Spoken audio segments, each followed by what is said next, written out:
هذا القرآن يوحدنا لطريق قتل أصحاب الأخدود کہ خدا کی مار ہے ان خندق کھودنے والوں پر۔ مشہور تفسیر کے مطابق ان آیتوں میں ایک واقعے کی طرف اشارہ ہے جو حضور اقدس صلی اللہ علیہ وسلم سے صحیح مسلم کی ایک حدیث میں منقول ہے، اور وہ یہ کہ پچھلی کسی امت میں ایک بادشاہ تھا جو ایک جادوگر سے کام لیا کرتا تھا۔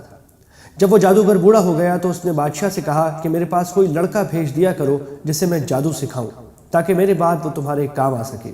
بادشاہ نے ایک لڑکے کو جادوگر کے پاس بھیجنا شروع کر دیا۔ یہ لڑکا جب جادوگر کے پاس جاتا تو راستے میں ایک عبادت گزار شخص کے پاس سے گزرتا جو حضرت عیسیٰ علیہ السلام کے اصلی دین پر تھا۔ ایسے شخص کو راہب کہتے تھے اور توحید کا قائل تھا۔ یہ لڑکا اس کے پاس بیٹھ جاتا اور اس کی باتیں سنتا تھا جو اسے اچھی لگتی تھیں۔ ایک دن وہ جا رہا تھا تو راستے میں ایک بڑا جانور نظر آیا جس نے لوگوں کا راستہ روکا ہوا تھا۔ بعض روایتوں میں ہے کہ وہ جانور شیر تھا اور لوگ اس سے ڈر رہے تھے۔ لڑکے نے ایک پتھر اٹھایا اور اللہ تعالیٰ سے دعا کی کہ یا اللہ، اگر راہب کی باتیں آپ کو جادوگر کی باتوں سے زیادہ پسند ہیں تو اس پتھر سے اس جانور کو مروا دیجیے۔ اب جو اس نے پتھر اس جانور کی طرف پھینکا تو جانور مر گیا اور لوگوں کا راستہ کھل گیا۔ اس کے بعد لوگوں کو اندازہ ہوا کہ اس لڑکے کے پاس کوئی خاص علم ہے، چنانچہ ایک اندھے شخص نے اس سے درخواست کی کہ اس کی بینائی واپس آ جائے۔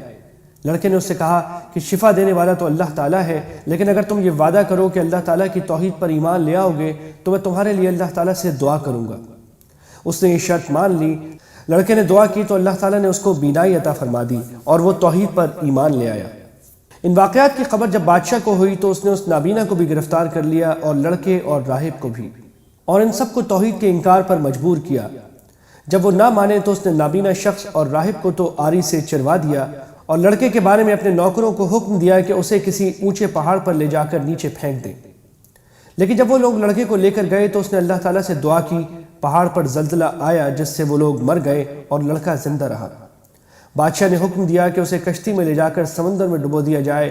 لڑکے نے پھر دعا کی جس کے نتیجے میں کشتی الٹ گئی، وہ سب ڈوب گئے اور لڑکا پھر سلامت رہا۔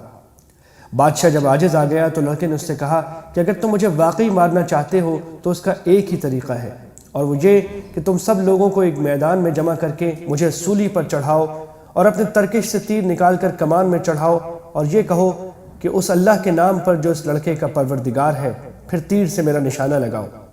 بادشاہ نے ایسا ہی کیا اور تیر اس لڑکے کی کنپٹی پر جا کر لگا اور اس سے وہ شہید ہو گیا۔ لوگوں نے جب یہ نظارہ دیکھا تو بہت سے ایمان لے آئے۔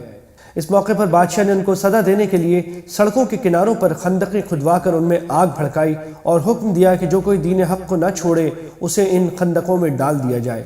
چنانچہ اس طرح ایمان والوں کی ایک بڑی تعداد کو زندہ جلا دیا گیا۔